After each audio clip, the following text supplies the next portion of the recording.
But when I come back, she was doing her best friend's hair at the house. So I came in from work, told her that I was gonna walk to the store for a second to grab some things. Did I not call for a DNA test, Miss Beckley? You did not. You denied me a DNA test twice. And now you telling me I don't deserve it? I have children, and all of them have my last name. And so you get to the hospital, beautiful baby is born. Do you sign the birth certificate? No, they won't let me. Why? Because she's still married. Her friend started to tell me a story. She was like, well, I just want to tell you something. She was like, well, the whole time that you was gone, she was cheating on you. Her best friend told you This that? is what her best friend told me. It would be a shame for me not to step up for mines. It would be a shame. You denied her from the point I told you I was pregnant to now. Hold on. Did you cheat on your husband 11 times? No, I did not. But yes, I did cheat on him. We were married when I was 16 years old. I was just a kid. Guess who's not the daddy? Or so he says. Mr. Dark totally denies being the dad of Ms. Bailey's little guy, saying it's a big nope because of their on and off flings. He calls Ms. Bailey a fibber because of her past oopsies, making it super clear he thinks her baby daddy drama is just wacky. Buckle up, because the roller coaster is just starting. Mr. Dark, you say the defendant is a promiscuous liar who broke your heart 4 years ago, stepping out on your then relationship. You admit to having a one-night stand with her 2 years ago, but are furious. Ms. Bailey is now claiming you fathered her 11-month-old son, which you say is impossible. You won't believe this. When Mr. Dark gets back from a work trip, bam! Ms. Bailey's best bud spills the beans that Ms. Bailey was playing sneaky games while he was gone. This shocker flips Mr. Dark's world upside down since he thought they were tight for the past 4 years. Hold on to your socks, because there's more gossip coming up. But when I come back, she was doing her best friend's hair at the house. So I came in from work, told her that I was gonna walk to the store for a second to grab some things. Her best friend came running out of the door to like, hey, Terrence, wait up for a second, I'm gonna go to the store with you. Her friend started to tell me a story. She was like, well, I just want to tell you something. She was like, well, the whole time that you was gone, she was cheating on you. Her best friend told you This that? is what her best friend told me. Wait, what? Even after all that mess, Mr. Dark spills that they kept hanging out and doing the grown-up tango on the down low. They just couldn't cut the cord, showing their ties were all tangled up in feelings and stuff. Stick around, the tea gets even hotter. We still seen each other occasionally. Seen each other and had sex, or Yes, just seen each other still and was said having hello? unprotected sex sometimes, yes, ma'am. So you kept having sex until 2016. It was like early March. you have sex and you didn't use protection? No. ma'am. When was Jameer born? November 13th. You're saying the last time you were really intimate was around in March? Yes. Oh, snap! It turns out Ms. Bailey's been in this paternity pickle before with another one of her kiddos. Like, history's totally repeating itself right here with Jameer. This adds a whole layer of to their already spicy story. Don't go anywhere. It's about to get even juicier. So one of your other children, there was a paternity question surrounding that? Yes. And you got it resolved? It was determined That he wasn't. the biological father? Do you know who your child's biological father is, that Yes. child? You do know? Yes, I do. During the window of conception, we outlined between February 17th to February 24th. No, ma'am. Both of you said no. You gotta see this to believe it. Despite his doubts, Mr. Dark admits he's been playing part-time dad to Jameer, taking him to family shindigs and everything. It shows he's got a soft spot, even with the mayhem swirling around. The twists just don't stop, folks. Jameer is 11 months old. What has been your relationship That's with why you don't the have child? your first child. Jameer's life, I've been a part of his life. I've gotten him, I've taken him with me, I've kept him. I took him to Alabama with me when I went to my granny's funeral last month. And my whole family Because said of that what? that's not your A child. So when you brought Jameer with you to your family member's funeral, your whole family said to whole you that's family. not your child. The whole family. The moment of truth arrives. It has been determined by this court. Mr. Dark, you are the father. Buckle up. Here comes Ms. Beckley, strolling into court to prove Mr. Allen is the dad of 1-year-old Idale. She's really not happy. He's only seen Idale once, and she's here to tell him it's time to step up. Stay tuned, because it's about to get even crazier. Ms. Beckley, you are in court today to prove Mr. Allen is the biological father of your 1-year-old daughter, Italy Beckley. You say Mr. Allen has only seen his daughter one time since she has been born, and you want him to take responsibility starting today. Guess what's next? Mr. Allen totally disagrees. He's pretty sure he's not Idale's dad and says this whole mix-up is messing with his relationship with his fiancée. Think that's wild? Just wait until you hear what's coming. Mr. Allen, you say you are more than certain you are not Italy's biological father and claim Ms. Beckley's accusations are driving a wedge between you and your fiancé. Get your tissues ready. Ms. Beckley spills her feelings big time. She's super mad and upset because Mr. Allen hasn't been around for their daughter. Tears are flying, and she's begging him to be a better dad. But hold on, the drama's things just heating up. I'm very angry, very frustrated. He's been neglecting her from day one, since I got pregnant with her. I'm just sick of it, and I just want him to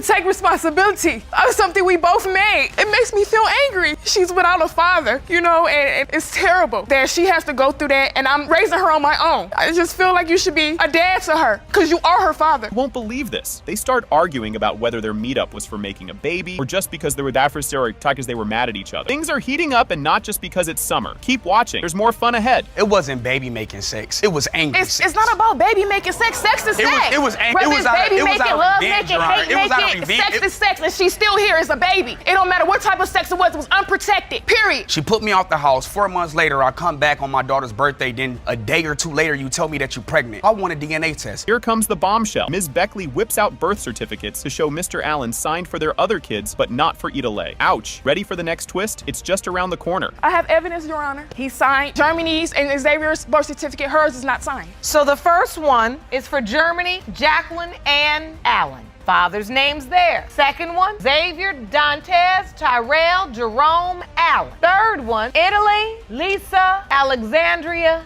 Beckley. No father listed. Hold on to your popcorn. Mr. Allen's upset because he wanted a DNA test and didn't get it. Not once, but twice. He's got doubt with a capital D, and he's not keeping quiet about it. Next part, it's a doozy. And I called for a DNA test, Miss Beckley. You did not. You denied me a DNA test crazy. twice. And now you telling me I don't deserve it? I have children, and all of them have my last name. I didn't have my biological father in my life. It would be a shame for me not to step up for mine. It would be a shame. You denied her from the point I told you I was pregnant to now. Hold on. She denied me the DNA test not once, but twice. Time for the judge to drop some wisdom. She points out all the bickering and chaos between Ms. Beckley and Mr. Allen and how it's affecting the kids. Think this is juicy? Next reveal is even juicier. Because I'm starting to understand what's going on here. This is a dance y'all do. You know this choreography. Arguing and dysfunction and yelling and back and forth. You all do this well. Your Honor, I stepped away And from this her. little girl is the one suffering because she's a year old with no father. And here's the big moment. Drum roll, please. The DNA results are in, and guess what? It has been determined by this court. Mr. Allen, you are the father. Told you. You too, fiance. Stepmama. Guess what's cooking in court today? We kick off with the case name Brown Ramirez versus Wayne, announced by the court clerk. Ms. Brown Ramirez jumps in saying she wants to fix up her 10-year relationship with Mr. Wayne because of some baby drama. She's here with big hopes and even bigger problems. Ms. Brown Ramirez, you are here in court today because you say you're hoping to save your 10-year relationship with the defendant, Mr. Wayne. You state you have 3 children with him, but confess that your 9-month-old daughter may not be his biological child. Oh boy, things are heating up. Ms. Brown Ramirez drops a bomb. She might have a baby that isn't Mr. Wayne's. Cue the audience gasp. Mr. Wayne isn't having any of it. He's all about leaving if the baby isn't his. The stakes are as high as a circus tent. You won't believe what's up next. Mr. Wayne, you argue that Ms. Brown Ramirez has lied and deceived you throughout your relationship. Yes, You Your Honor. warn, if the results reveal you are not the father, you will walk away and never look back. Yes, Your Honor. Now, this is where it gets super spicy. Ms. Brown Ramirez admits she's been fibbing about her exes, and Mr. Wayne accuses her of being a professional fibber since day one. They get into a squabble about who's been naughty and nice, and the audience is eating it up, clapping and gasping like they're at a magic show, especially. Grab your popcorn. It's about to get even wilder. Well, Your Honor, every other day is a constant battle of whether or not I'm cheating, I'm lying. I'm here because, you know, we have 3 kids, and I'm woman enough to be here and say that there's a possibility that my 9-month-old daughter is not Mr. Wayne's.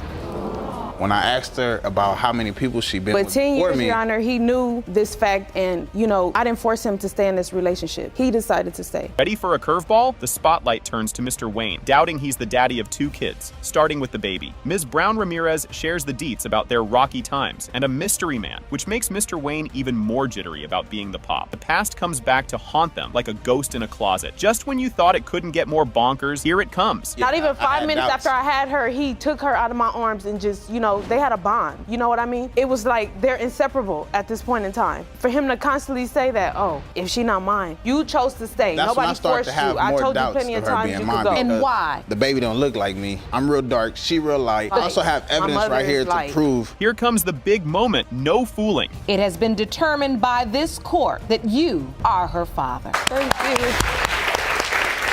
That's all I wanted.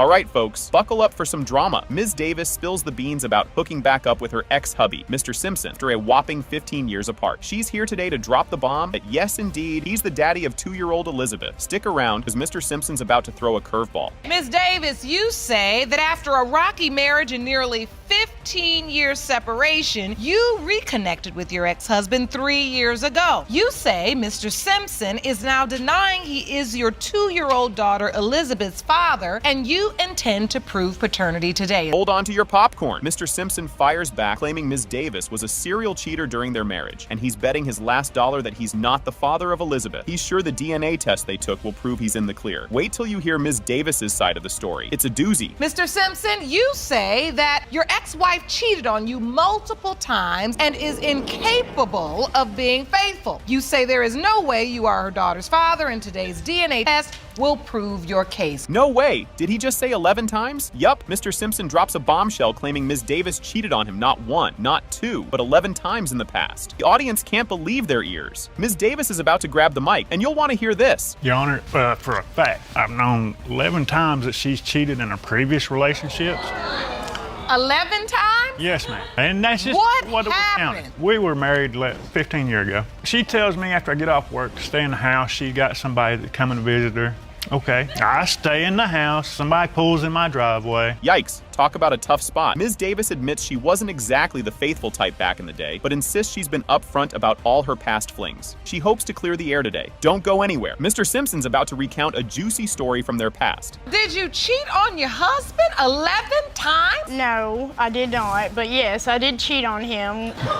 We were married when I was 16 years old. I was just a kid. But every time I cheated, I was honest with him. So I never lied to him. Oh, so you cheated and told the truth. And told the truth about it, yes. Get ready for a wild ride. Mr. Simpson recalls a not-so-sweet memory of finding Ms. Davis making out with someone in their driveway. Yup, right in front of their house. Talk about awkward. What happens next might just make your jaw drop. Your Honor, I'm at work and she's home packing up her clothes. As soon as I come in, she's leaving with another man. What made you take your wife back after she cheated on you 11 times? Did you feel like she had changed? Yes, she had kids with other guys after we separated. You felt like motherhood had matured her. Yes, as it would any woman. Oh boy, things are getting sticky. Mr. Simpson talks about how tricky it was getting back together, what with all the trust issues and, bedroom problems. He's puzzled by Ms. Davis taking loads of pregnancy tests when things weren't exactly, operational. You'll crack up at what's coming up next. But it's true, you did reconnect. Yes, ma'am. And you all started to have a sexual relationship again. The first week we were together, Your Honor, I just came out of a relationship. I have my own kids. I've got custody of all my kids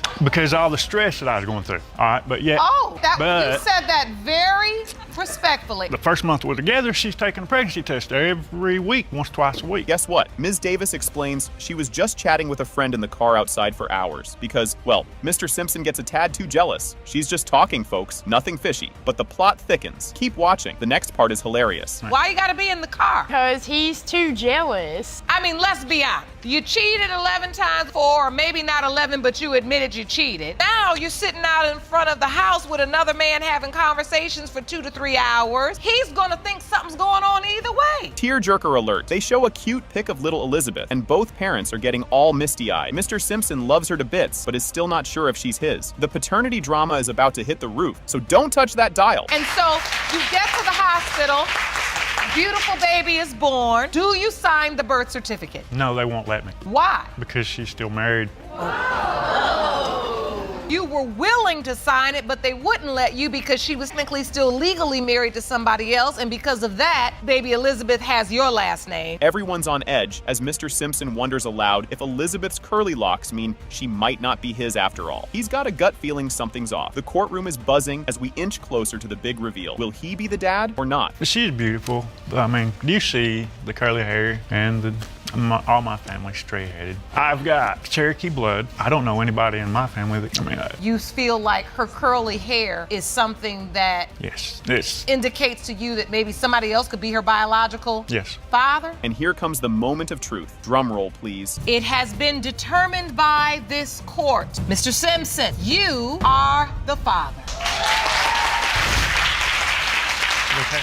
Mr. Quarles kicks off the court drama by spilling the beans about his money woes and doubts over being 4-year-old Sierra Forrester's dad. He talks about a one-night whoopsie that's now costing him big time, causing all sorts of wallet ache. Just wait, it's about to get even juicier. Mr. Quarles, both you and your wife have petitioned the court today for a DNA test for 4-year-old Sierra Forrester. You claim that due to a one-night stand, you are now in financial shambles caused by child support for a child you don't believe is yours. Yes, Your Honor. Hold the phone. Mr. Quarles dishes out how he got slapped with child support after a letter missed him and went to his old past. He's all sorts of confused and miffed about being named Daddy by default because he didn't show up in court, which has his paycheck playing hide and seek. Stick around. The plot thickens when Ms. Forrester steps up to the mic. A letter got sent to the old house that we used to stay at that I had to go to court. I never knew that. It was a month later. The next thing I know, I'm getting put on child support. I just want to know, how do they do that? You know, the mail went to somewhere to the other house, and I ain't signed no birth certificate.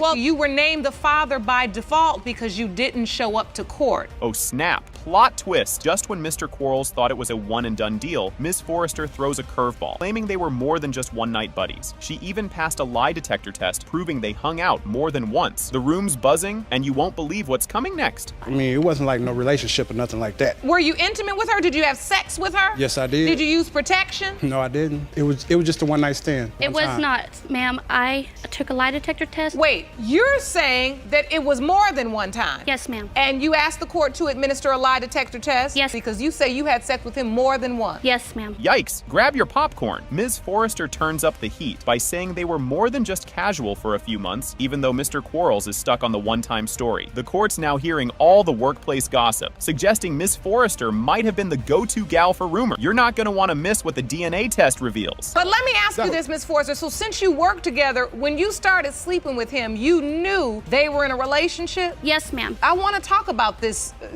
on and off morality. I mean, I didn't want to break up their relationship by telling her that this could potentially be his child. But on the other hand, I am sleeping with him knowing that he's with her. She's a gold digger. Here it comes, the big moment. It has been determined by Mr. Quarles. You are the father. Guess what's popping off? Judge Lake kicks off the Wild Show with the case of Van Metre versus Watkins. Ms. Van Metre is super eager to show that Mr. Watkins is the real dad of her kiddo, Decidre, because she wants his name all official on the birth certificate. Brace yourselves. Things are about to get spicy. Ms. Van Metre, after a recent medical scare, you realized it is imperative that you prove to the defendant that he is the biological father of your 3-year-old son, Decidre, so you can put his name on the birth certificate. You are hopeful today's results will help save your family. Whoa, buckle up. Mr. Watkins is throwing some major shade, doubting he's the daddy because Ms. Van Metre wasn't playing fair in love. He's pretty sure the DNA test will show he's not the father, and if that's the case, he's out of there. Next up, the tea gets even hotter. Mr. Watkins, you say your paternity doubt has destroyed your relationship with the plaintiff, and when the results prove you are not the father, you are gone forever. Oh snap, here it comes. Ms. Van Metre lets the cat out of the bag about cheating on Mr. Watkins. Despite the messy breakup, Mr. Watkins didn't pack his bags, but stayed to play dad to little Decidre. The why is a total mystery to her. Stick around, the drama's just heating up. We are not in a relationship. We just live together at the moment. Broke up because of the simple fact that I cheated, and he has just stayed and he's been there throughout everything, throughout the whole birth, throughout my son being 3 now. He's just played his dad the whole time. I don't really know why he stayed. I just know he has stayed. Get ready for some feels. Mr. Watkins gets real about why he's stuck around. Growing up without a dad himself, he couldn't bear to leave the little ones hanging. His talk about being there for the kids is totally touching. Wait till you see what's up next. It's a doozy. Number one, I'm not gonna leave a child without a father, because I grew up without a dad. So I'm gonna just go ahead and do what I have to do as a man and still be there. You've been very good to this child. Yeah. Despite your doubt, because it means something to you. Right. Also, I play father to her other child that doesn't have a father in her life. So I'm taking care of the whole crew. And I understand that and I respect that. You won't believe this. Mr. Watkins catches Ms. Van Metre texting some mystery dude and deleting messages. Super sketchy, right? But then bam, he's caught red-handed making whoopee in a car. Oh man. The plot thickens. Keep watching, because it's about to get even crazier. How did you find out she was cheating? I saw her on the couch texting, but I could clearly see what she's doing. She's texting and deleting messages. And she's like, oh, I was just talking to my friend. Would you delete the messages? So I I left, just cool down, because I don't like sticking around arguing about nothing. When her family picked me up, told me that they saw her outside in the car doing what she was doing with the dude. Pretty much she was having sex in the back of the car. Hold the phone. This is Juice. Under the heat of Judge Lake's questions, Ms. Van Meter admits to hooking up with the texting dude right outside her house with her family nearby. This bombshell locks in Mr. Watkins' doubts about being the daddy. You gotta see what's next. It's a real jaw dropper. Ms. Van Meter, are you in the car with the guy you were texting? Yeah, but it was because he was leaving and I was telling him bye at first. So he came on to me and it just ended up happening. It's not like it was intentional. So you admit that? Yes. So you had sex in front of the house in a car? Yes. Whoa, grab some tissues. Ms. Van Meter spills her guts, confessing she really wants Mr. Watkins to be the dad and for them to fix their rocky romance. She's all in her feels, hoping the DNA test will mend their fractured fairy tale. The emotional roller coaster is far from over, folks. So the truth is, you do want your relationship to work. Yes, I do. And you do want him to be the father of your child, not just in deed, right? Yeah. But in name as well. At the end of the day, if something happens to me, I want my son to know who his dad is, because I want him to be there for that person and to know that he loves them and all that. Here comes the moment of truth. Drum roll, please. It has been determined by this court. Mr. Watkins, you are the father. All right. Kayla just told me that you had sex with her. And the only reason why I denied it to him was because his grandfather was sick. He sits here and says he had no idea. How did you say this after my grandfather was sick? You didn't sleep together until my father died. But, I went over there to see her. I got zero spiritual energy. I looked at her, don't look like me. She don't look like my sister. All children don't have to look like father. They can look like me. They can look like the grandma. You don't know. It could be a visual of both of us. It's not all. The question of paternity is not being brought up anymore. We ended up deciding to spice up our sex life. Female threesome with him. So he got to pick another woman. It was maybe a couple weeks later it got brought up. It'd only be if we had a male, and you. So I said, okay. Buckle up, Buttercup. Judge Lake kicks off the show with the case of Brooks versus Page. Ms. Brooks claims she was all set to start a family with Mr. Page, but now he's backing out, saying, nope, not my circus, not my monkey. Mr. Page points fingers at another guy, Tony Wilson, claiming he's the dad because of some iffy Facebook posts. You've got to see what's next. It's a real soap opera. Ms. Brooks, you state after getting out of a 9-year relationship, you fell in love with Mr. Page, a younger man who you say swept you off your feet. You claim both you and Mr. Page plan to have a child together, but since giving birth to your son, Ivion, Mr. Page is now denying the child you so desperately wanted to have with him. Just when you thought it was a regular Tuesday, Mr. Page is adamant that Tony Wilson is the daddy, thanks to some shady social media shenanigans. Ms. Brooks is like, nah, he's just a buddy, despite some cozy pics online. Stick around, it's about to get juicier than a reality TV show finale. Mr. Page, you state you know the child isn't yours because Ms. was having an ongoing affair with another man by the name of Tony Wilson. You say Mr. Wilson, who is also claims to be the father of her son and has even posted pictures on social media to that effect. Grab your popcorn. The couple spills the tea on their rocky romance. Ms. Brooks talks about constant bickering, how Mr. Page doubts he's the father, all because she hangs out with Wilson. Ooh, the drama. You won't believe what they say next. It's a real head spinner. Right now, our relationship is on the rocks. We really have no relationship. All we do is fuss and fight. He's denying. Because every time I come from work, she out with Mr. Wilson. So I don't know what she's doing at work. When I'm at work, she calls me, and I'm at work, I call her. Don't pick up, don't nothing. I call everybody that she hangs around with, they won't.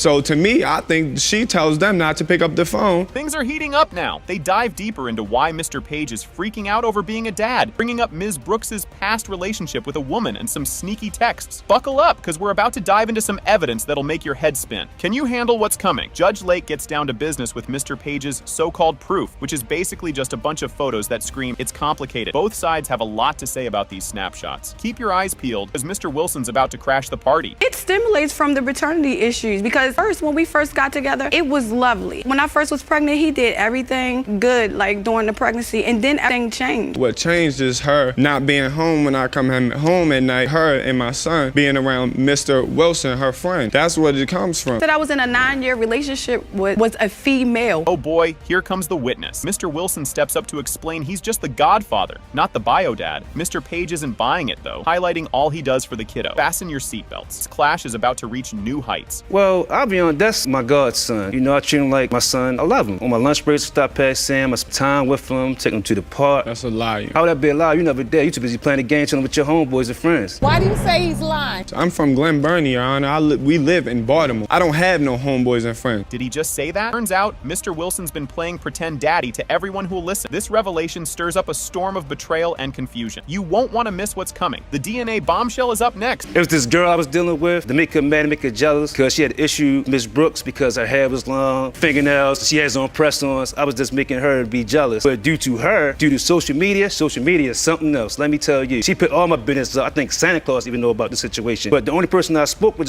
was the female that I was dealing with, which was my ex. This is it, the big reveal. It has been determined by this court. Mr. Wilson, you are not the father.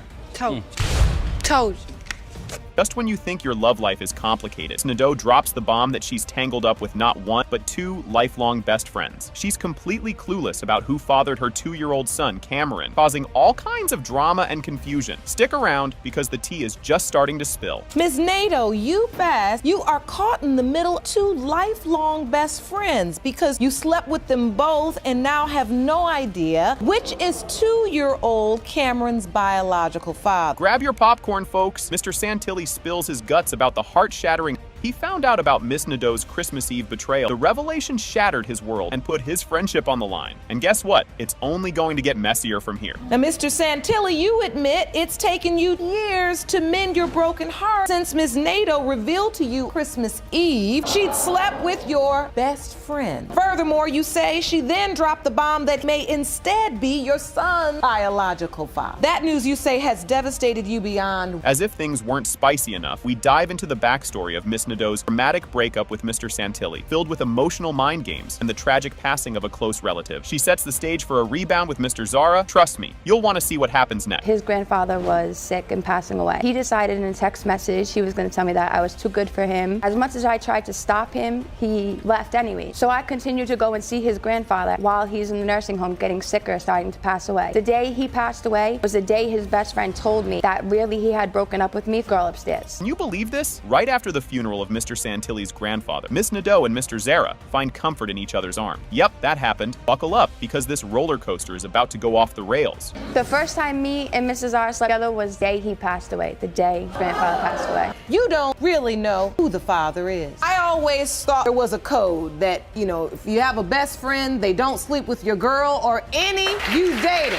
Look, unless it's been years or you get prior approval. Enter Mr. Zara. He comes into the courtroom and throws another curveball by saying Mr. Santilli practically gave him the green light to go after Miss Nadeau. The plot thickens, and oh boy, you're not ready for what's next. At first, I did not believe the child was mine. No, I denied it to the fullest, yes. At his house, he said, yo, bro, Kayla just told me that you had sex with her. And the only reason why I denied it to him was because his grandfather was sick. He sits here and says he had no idea. Why did you say this after my grandfather was sick? You didn't sleep together until my father died. But And just when you thought it was safe to go back in the water, real drama starts. Both men are head over heels, thinking they might be Cameron's dad. They're both hooked, emotionally vested. And boy, the upcoming twist is a doozy. So at what point did you come to believe this is mine? After a few weeks of both of them promising months of them promising that the kid I was about mine. 5 or 6 months pregnant, and he texted me and said that he wanted something to do with the baby, and that he wanted to try to be together for him. During the birth of the child, which one was with you? I was there. Here's a picture of me in the hospital the day he was born. Hold on to your socks, because they're about to get knocked off. After Mr. Santilli lands in jail, the relationship dynamics take a wild turn with Miss Nadeau and Mr. Zara. It's a full-on soap opera, and the next scene is a cliffhanger. So the next morning after you went to jail from this incident, he took up his role as the child's father. This is the first picture of Tom and Cameron together. I came out and said that, the baby's Tom's. That's what I believe now. He showed up. It was the day after Christmas Day, and he said, if he's my son, I want to do what I have to do to take care of him. The moment of truth is here. Drum roll, please. It has been determined by this court that Cameron's biological father is Mr. Santilli. You won't believe this one. Ms. Rose kicks things off by demanding a DNA test for Mr. Jefferson and his buddy Mr. Power because, surprise, both could be daddy to her 3-year-old mini-me. Sire, fasten your seatbelts because we're just revving up. Ms. Rose, you asking the court for DNA tests on 2 men. Your on-again, off-again boyfriend, Mr. Jefferson, his good friend, Mr. Power, who is waiting inside of the courtroom. Both men, you say, possibly be father of your 3-year-old son, Sire. Just when you think it's all about baby drama, Ms. Rose throws in a zinger. She's accusing Mr. Jefferson of trashing her rep all over town, from church to the supermarket. You've got to stick around because the gossip gets juicier. Now, Ms. Rose, you're also suing Mr. Jefferson $5,000 for defamation of character. You claim he's ruined your reputation at church, your job, and with your entire circle of friends. Now, Mr. Jefferson, you say you not only question the paternity of 3-year-old son, but you are also asking for the results of a DNA test on your 2-year-old son, Zayden, as well. Hold on to your popcorn. Mr. Jefferson isn't just doubting daddy duties for Sire. He's also side-eyeing Zayden's paternity. He's convinced Ms. Rose has been playing musical chairs with their love life. Oh boy, wait till you hear what's next. You claim Ms. Rose is a known cheater who has slept with your good friend and many others. Therefore, you doubt everything she says. He definitely has this issue and constantly telling me that I'm so beautiful and he's not, and he's jealous of me and thinks that he's gonna lose me, and I'm constantly cheating on him, and it's just insanity. And the truth comes out. Ms. Rose spills the beans about her tangled love web, admitting she juggled both Mr. Jefferson and Mr. Power simultaneously for a hot minute before the pregnancy news hit. The plot thickens, so don't go anywhere. I met Michael first, was sleeping with him. We were kind of together, but not very serious. He fell in love with someone, moved on, and then I ended up with Kenneth. There was a point where I was sleeping with both of them at the same time. Then later, that probably went on for a good month. Then I ended up getting more serious with him. Actually, I stopped seeing Michael, committed to Kenneth, and then I ended up pregnant about 2.5 weeks later. Enter Mr. Power. Stage right, he strides into the courtroom to share his 2 cents, confirming his fling with Ms. Rose and fretting over potentially being Sire's dad. The tension's rising, and the next twist is a doozy. You believe that you potentially could be Sire's father. I met Alicia at a bar. Within 2 hours, we were back at her house having unprotected sex. We hooked up multiple times. You don't know, brother.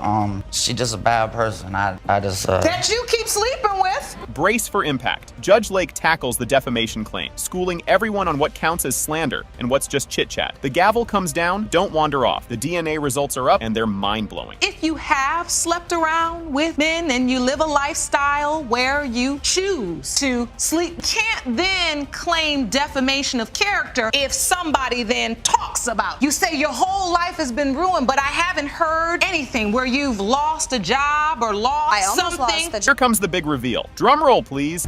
Mr. Jefferson, you are the father. Buckle up, folks. We kick things off with the juicy court case of Garrett versus Boyer. Ms. Garrett is here, all guns blazing, to prove that Mr. Boyer is indeed biological dad of her adorable 2-year-old Naomi. She's not just here for the drama, she's on a mission. Stick around because this roller coaster is just leaving the station. Ms. Garrett, you are here on a mission today to that the defendant, Mr. Boyer, the biological father of your 2-year-old daughter, Naomi. You say that after a month of non-stop, unprotected sex with the defendant, you are 100% sure they fathered your child. Oh boy, didn't see that coming. Mr. Boyer throws a curveball by totally denying he's Naomi's father, saying he only got wind of her a couple of months ago. His cool denial adds some serious spice to the mix. Just wait till you hear what's up next. Mr. Boyer, you say there's no way you could be the biological father of Ms. Garrett's baby. Her child is 2 years old and you learned of Naomi 2 months ago. Cue the awkwardness. Things get a tad uncomfortable as Garrett and Mr. Boyer hash out their past fling, which was, let's just say, less than fairy tale-like. They admit it was all about the bada bing, bada boom. The plot thickens, and trust me, you'll want to stick around for the sizzle that's coming up. It takes 2 to tango, both wrong, we both did what we did, and the result to what the fact that we did, we created a beautiful baby girl, and I just need to clarify to him that she is his, because if the fact that when the test results come that she is his, he will take care of my daughter, he will be responsible, because if not, I have no problem with taking him to court at all. Here comes the TMI train. Choo-choo. Ms. Garrett openly admits to their month-long bedroom rodeo, which Mr. Boyer isn't fully buying. This juicy bit lays bare the root of their paternity pickle. Hang tight, because there's more eyebrow-raising stuff on the way. And we had 31 days of sex, unprotected. Straight of unprotected sex?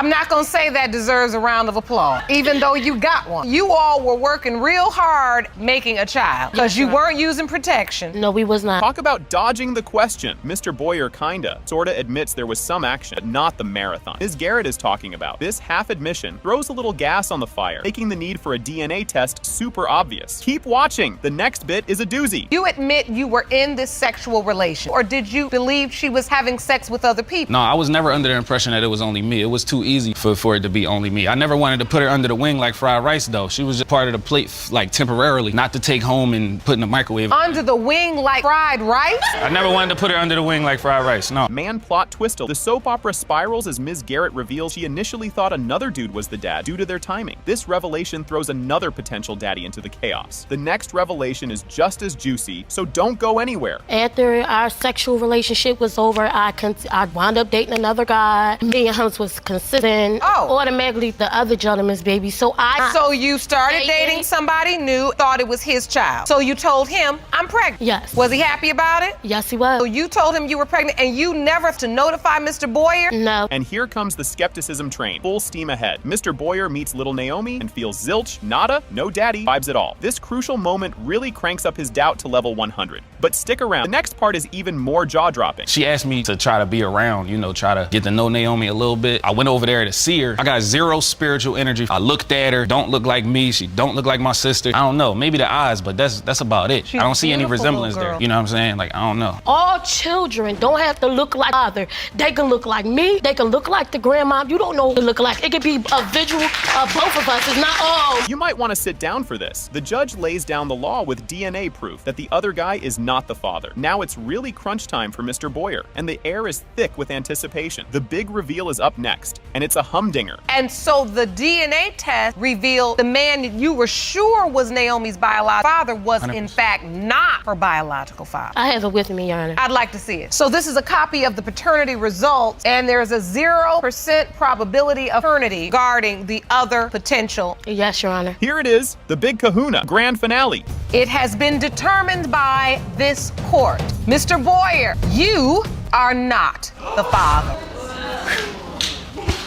Brace yourself, folks. Everyone's told to park it because the show is starting. Hellos are thrown around the courtroom, and the title bout, Stremke versus Jaramillo, is on the marquee. It's about Ms. Stremke dragging Mr. Jaramillo into court, because oh boy, the family drama is peaking due to some major daddy doubts that are tossed out there. And just when you thought your family reunions were rough, check out what's next. Ms. Stremke, you've dragged Mr. Jaramillo to court in hopes of saving your family, which you claim is falling apart due to paternity denial. You say the defendant paternity for both of your daughters, 4-year-old Naviana and 8-month-old Elect, but you want to prove that he is their father. Hold the phone. Did he just say that? Mr. Jaramillo drops a bombshell about his doubts on being the daddy, claiming he was an eyewitness to some suspicious shenanigans, make him question the whole fatherhood gig. He's pretty adamant that without DNA proof, this family picture might as well be a sketch. Fasten your seatbelts. It gets bumpier from here. Mr. Jaramillo, you claim doubt is valid because you were present when another man impregnated Ms. Stremke. Family you thought you were building is not salvageable until you have DNA proof. Grab some tissues. This one's a tearjerker. Mrs. Stremke spills the beans on how the paternity mess is messing with their kiddos, especially 4-year-old Naviana, who's starting to side-eye her dad, wondering if he's really the guy. She lays it all out, painting a picture of a home where doubt is part of the decor. You'll want to stick around for the next bit. It's a doozy. Your Honor, I feel like my family is falling apart because my daughters are growing up how I had to. We didn't have both parents present at different times. We were denied. I feel like they can't trust their dad because he denies that he's their dad at the time. And my 4-year-old Naviana knows. She can hear the, well, I'm not her dad anyway. And it just gives her doubt. And when she looks at her dad, there's not going to be respect there. Talk about a plot twist. They met as teens in a lockup, which sounds like the start of a bad rom-com, right? Ms. Stremke digs into their rocky start and how it's haunting their present. It's a saga of bad timing and tough breaks, all wrapped up in a not-so-fairy tale romance. Don't go anywhere. The story takes a wild turn next. We met very young. I was 13. We met in a lockup facility. We were both staying at. We had no choice. We didn't have childhoods at all, so we had to stay there. I see it now, and I don't go down that road to where they have to go through what we did. 2 children and your family on the line, I understand that. Okay, who had this on their bingo card? The talk turns to the sticky topic of paternity tests. Ms. Stremke admits to past liaisons, throwing Mr. Jaramillo's fatherhood into question. He explains why he signed the birth certificate. It was a total hallmark moment. But hold on to your popcorn. This drama isn't cooling down yet. I was upfront. We told you that there was one other person, or we had gotten together. one other, and then came another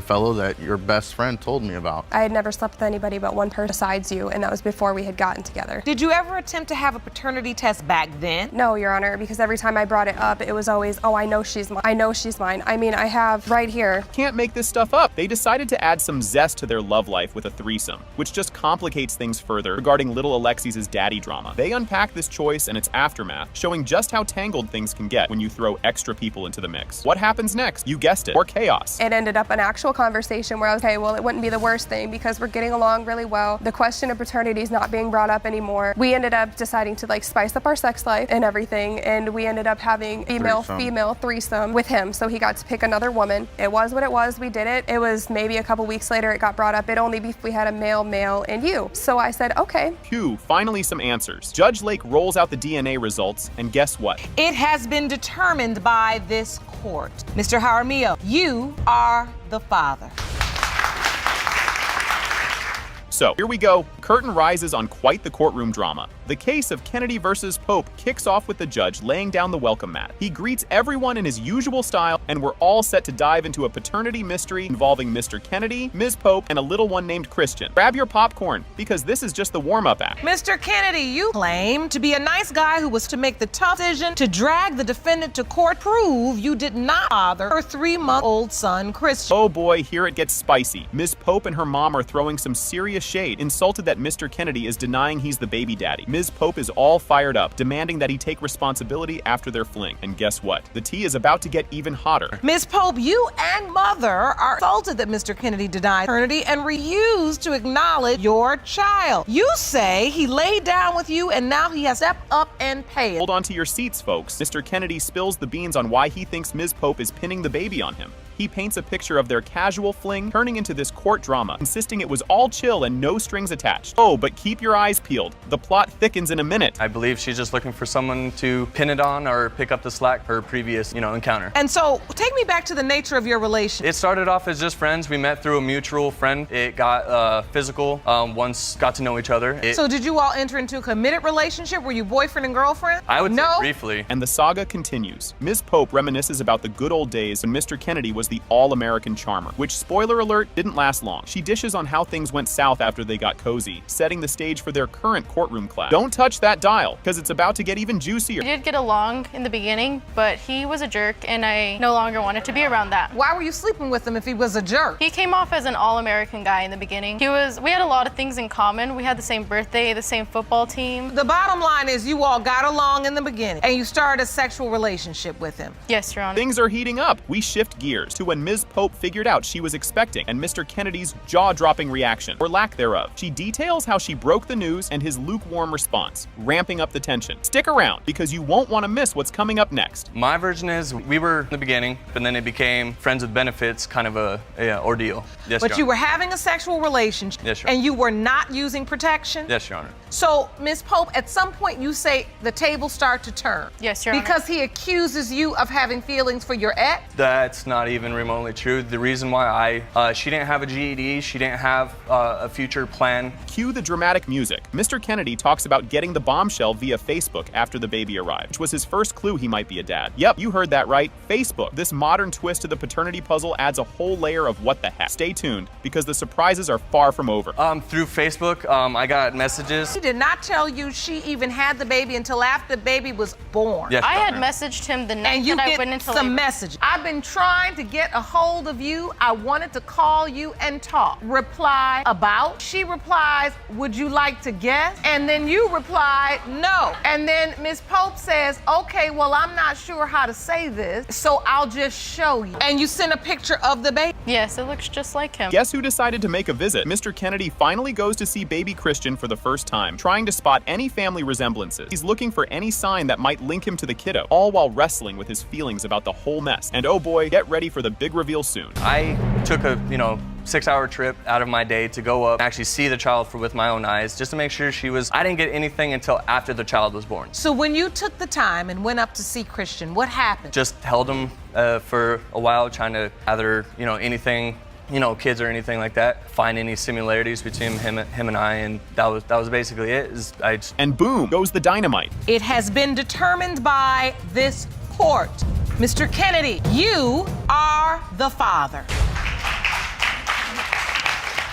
We went to the grocery store, we came back, so I go to the trunk, and I find men's boxers in the trunk. Now, I know for sure these aren't mine. I'm like, whose are these? These are not mine. What? She was about 8 months pregnant, and I got a courtesy call at work to let you know I'm pregnant, but don't worry, you're not the father. It's my boyfriend's baby. That's not I just true. want to let you know just in case you hear something in the street. He went and rented an apartment, I went and got my own. turned it into a boom boom room. I had to pay somebody $100 to go into the home to see what was going on. It was Party Central and everything else. Guess what? We're just getting the party started. The scene sets with Sanchez versus Turman kicking off as the court clerk rolls out the red carpet introduction. The judge throws out a warm welcome and the crowd echoes back. The stage is set. Ms. Sanchez steps up, seeking paternity proof to rescue her rocky romance. Mr. Turman, brace yourselves, because there's a whole lot of drama about to spill. Ms. Sanchez, you say today's DNA results mean everything. You are spiritually married to the defendant, but claim his denial that he fathered your 8-month-old son has stopped him from legally marrying you. You need paternity proof to save this relationship. Hold on to your popcorn, because things are getting juicy. Ms. Sanchez lays out her tale of a spiritual hit with Mr. Turman and her quest to solidify it legally, pending a paternity check. Mr. Turman, on the other hand, isn't convinced he's the dad and points to a big, fat trust issue blocking their path to matrimonial bliss. Stick around. The bombshells are just beginning to drop. Mr. Turman, you doubt you are George's father and say your marriage is not a real legal marriage, and it won't be unless Ms. Sanchez stops lying to you. It's important to me, my marriage, my husband, because this has gone on for 2 years of accusations and lies, the fact that he doesn't trust me. It's very hurtful, and it means a lot to me. Here's a curveball for you. Mr. Turman spills the beans on their Tinder match that quickly escalated from a swipe right to a full-blown romance, starting right from their first meetup. This revelation throws a spanner in the works, painting a vivid picture of their shaky trust foundation. Don't blink. You won't want to miss what's next. We met on Tinder, and I'm swiping, and I came across her profile, and I super like is when it goes directly to them, so they know somebody likes you. So she liked me back. We connected. We were supposed to hang out first night. She declined because she was with somebody else she met from Tinder. So the second night is when we actually hung out, came over, we had some drinks, one thing led to another. We had sex though, first night. And now for a twist. Imagine Mr. Turman's face when he discovers a pair of men's boxers tucked away in their car trunk. He's rattled, and who wouldn't be? Ms. Sanchez brushes it off, blaming it on a relative. The plot thickens with these underwear antics, stirring up more doubts about who's being true or not. The tension's mounting. Keep watching. We went to the grocery store, we came back, so I go to the trunk, and I find men's boxers in the trunk. Now, I know for sure these aren't mine. I'm like, whose are these? These are not mine. What? Just when you think it couldn't get more tangled, Mr. Turman throws down a bombshell, a buddy's testimony, claiming he saw Ms. Sanchez cozying up with another guy at a bar around baby-making time. This revelation cranks up the tension, throwing more fuel on the fire of paternity and fidelity doubts. Things are heating up, so stay tuned for the fireworks. I have proof that October 15th, a friend of mine, Mr. Stevenson, seen her at a bar talking to somebody else. Statement says, so my friend Joel back around, I showed me a girl he met and was starting to talk to on Tinder back when I was in California. But like mid-October, I was at a bar club and I saw her there talking to another guy, feeling on him.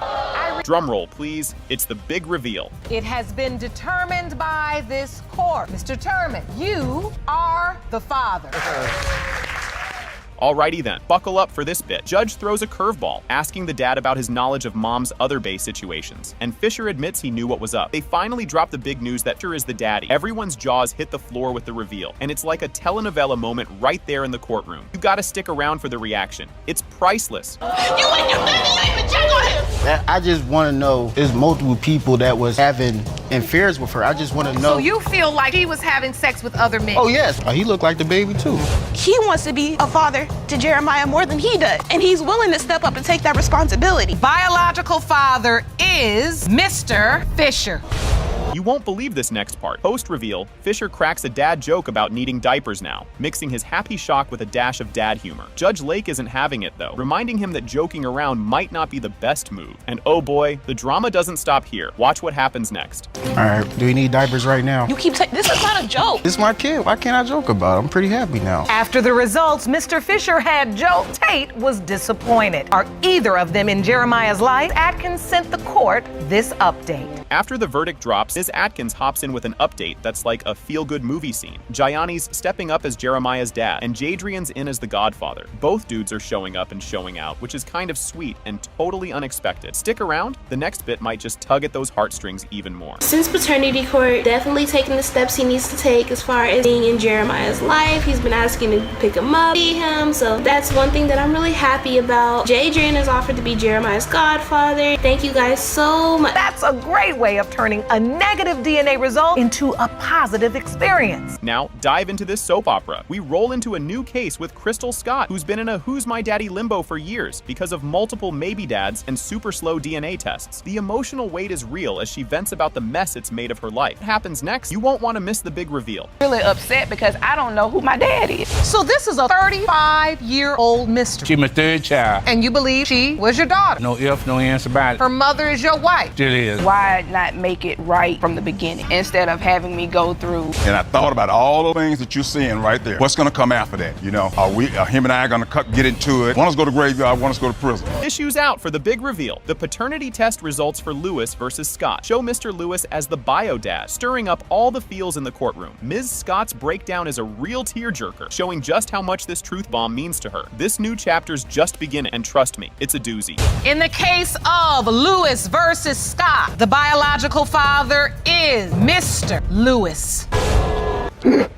After the result, Miss Scott was fearful that the relationship with Scott and his family would change. You're not gonna believe this. The episode kicks off with the case of Myers versus Black. The judge, the fabulous Judge Lake, and the courtroom announcer Jerome get the ball rolling. Everyone in the courtroom echoes a good day, setting the stage for some courtroom drama. And folks, you ain't seen nothing yet. Ms. Myers, you say that 4 years ago you had a relationship with Mr. Black that resulted in the birth of your son Logan. You claim that after initially accepting your son, Mr. Black turned his back on you and started denying your baby. Buckle up, it's gonna get bumpy. Ms. Myers steps up and throws down the gauntlet, claiming Mr. Black was all in with her son Logan before he did a total 180 and started denying he was the dad. Mr. Black fires back, labeling their time together as a mere 2-week fling during which Ms. Myers was supposedly playing the field. Sparks fly as they lay out their starkly different love maps, ramping up the courtroom tension. And trust me, the spice is just starting to sprinkle. Mr. Black, you state you had only a 2-week fling with Ms. Myers while she was cheating on her boyfriend. You say Ms. Myers is a promiscuous opportunist, will prove you are not her child's father. Get ready for the waterworks. Ms. Myers drops a bombshell that little Logan has been asking about his daddy, especially with school starting. Mr. Black admits he's been MIA, blaming his doubts about being the father. This revelation pulls at the heartstrings, highlighting the emotional toll on the kiddo. Keep the tissues handy, as it's about to get even more tear-jerky. So when it's Logan's first day of school, he'll ask where's Tyrell, or he'll ask why isn't he there. Mr. Black, you not showing up for the first day of school, anything? I have a lot of doubt on the reason why I'm not the father. I have done with a lot of shady things that made me believe I am not father. So he doesn't show up for his birthday party. I promised Logan that he would come to his third birthday party, and he did not show up. Oh, the drama. The courtroom heats up as Ms. Myers insists their fling was a full-blown relationship lasting months, filled with all the coupley stuff like picking each other up and doing homework together. Mr. Black shrugs it off as just casual hookups. This clash over what we were adds another layer of juicy drama to their tangled tale. We were talking for almost like 3 months before Tyrell went back to his other child's mother. And then he accused me of cheating in 2 weeks. It was more than 2 weeks. So who picks someone up from work, who sleeps with the person, who does different things with the person, and is it not to be a relationship? It was just so in your mind, he was your boyfriend. Casual sex, that's all it was. Here's where it gets even messier. Mr. Black claims he got the news of Ms. Myers' pregnancy through a courtesy call when she was about to pop, suggesting he was never in the dad zone to begin with. Ms. Myers fires back, insisting she kept him in the loop from the early days. A mismatch in their stories cranks up the confusion and suspense. Fasten your seatbelts. It's a wild ride from here. She was about 8 months pregnant, and I got a courtesy call at work. Oh, that's not true. Call you to let you know I'm pregnant, but don't worry, you're not the father. It's my boyfriend's baby. That's not true. I just want to let you know just in case you hear something in the street. I texted him and told him that I was sick. He told me, well, maybe you should go to the doctor, finding out that I was actually pregnant. Talk about a plot twist. As Logan makes his grand entrance into the world, Mr. Black says he got yet another courtesy call, but got the cold shoulder at the hospital because Ms. Myers' then boyfriend playing dad. That dude even signed the birth certificate. Talk about stirring the pot. This chaotic moment lays out some serious legal and emotional conundrums. Same day she had a yarn, I was actually at work on my lunch break, and I got a phone call saying, hey, I'm at the hospital, I'm in labor, I'm about to have him. And why do you think you getting that call gave you time. I got was not approval at to work. get off of work, go to the hospital That's a to see lie. him. When I got there, they told me I was not allowed because she refused to have me That's come in a the room lie. because her boyfriend at the time there with her family, and she didn't want everybody to know. She Grab your hats. We're going into a tornado. Ms. Myers suggests a DNA test to clear the air. But when child support gets mentioned, Mr. Black practically vanishes into thin air. This heated moment reveals deep-rooted issues and the shaky ground they're navigating as potential co-parents. And just when you think it can't get any more heated, oh, it does. And I told him, sure, since you want to act like Logan's not yours, if I have to pay for a DNA test, I'm going to put you on child support. He disappeared again and did not said, anything let's else do the about a test. DNA test. And how do you know this to be true? Her ex-boyfriend actually called me on, had a conversation with me and That's a said, lie. man, I'm actually happy I just dodged a bullet. He's not mine. That's a lie. I hope it works out for you. You won't want to miss this finale. After all the back and forth, DNA results are in. And guess what? It has been determined by this court. Mr. Black, you are the father. That's fine.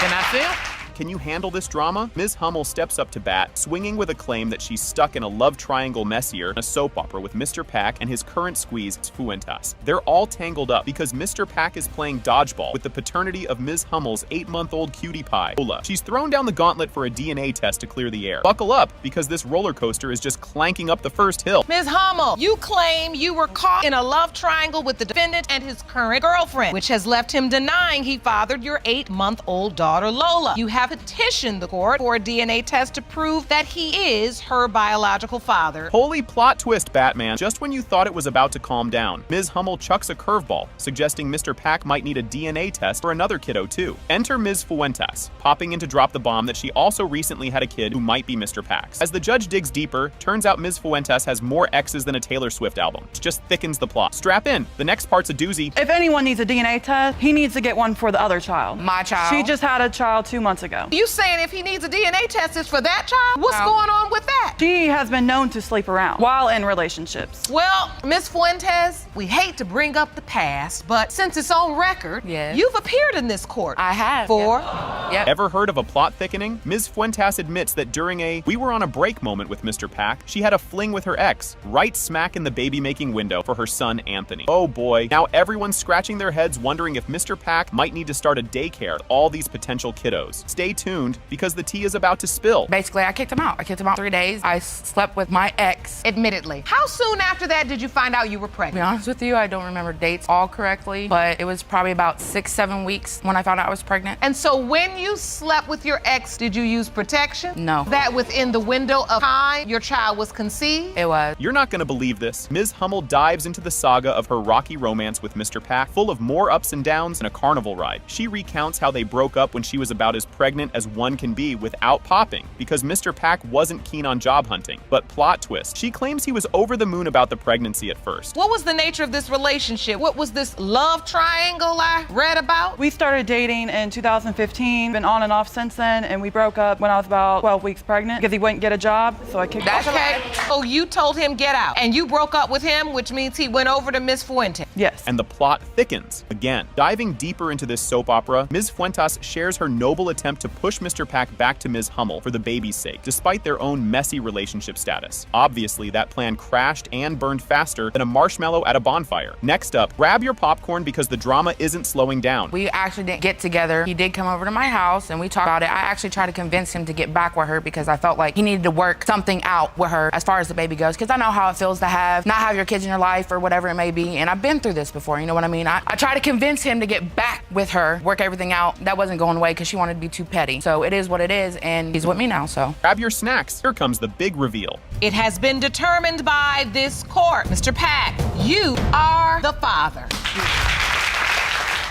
Buckle up, folks. We're diving right in. Judge introduces the case of Carmen v. Carmen, where Ms. Carmen is dead set on saving her 18-year marriage by proving the paternity of her 4-year-old daughter, Roni Zaya. Mr. Carmen, however, is throwing a curveball by denying paternity, claiming the marriage is toast if the DNA says he's not the daddy. He's even hinting he has juicy evidence another dude might be involved. Things are about to get spicy, so stick around. Ms. Carmen, you open your case today in hope of saving your 18-year marriage. You testify your husband denies fathered your 4-year-old daughter, Ronasia, but you plan on proving paternity today. Mr. Carmen, you say when the DNA results reveal that you are not Ronasia's father, your marriage is over. Holy moly, did you catch that? Mr. Carmen drops a bombshell claim about having proof that another guy is the father of Ronasia. Ms. Carmen lays it all out, stressing that the fate of their nearly 30-year-long love saga hangs by a thread today. You'll want to see how this drama unfolds. You claim to have bombshell evidence that proves another man is the dad. So, Mrs. Carmen, what is at stake today? Your Honor, 18 years of marriage, 27 we have been together. Today, our life is really dependent on what's gonna happen today. The air's thick with tension here. Ms. Carmen spills the beans about their marriage being on rocky ground thanks to the paternity mess. Mr. Carmen paints a vivid picture of their relationship being as fragile as a cookie, likening it to stale bread ends. Hang tight, because you won't believe what's coming up next. So what is the current status of this relationship, Mr. Carmen? On the thinnest ice known to man. 27 years together and you're on thin ice. How can I put it? It's like the ends of the bread getting hard, the ends around the bread getting crunchy. Ain't no need for it to be crunchy. It's drying up. It's really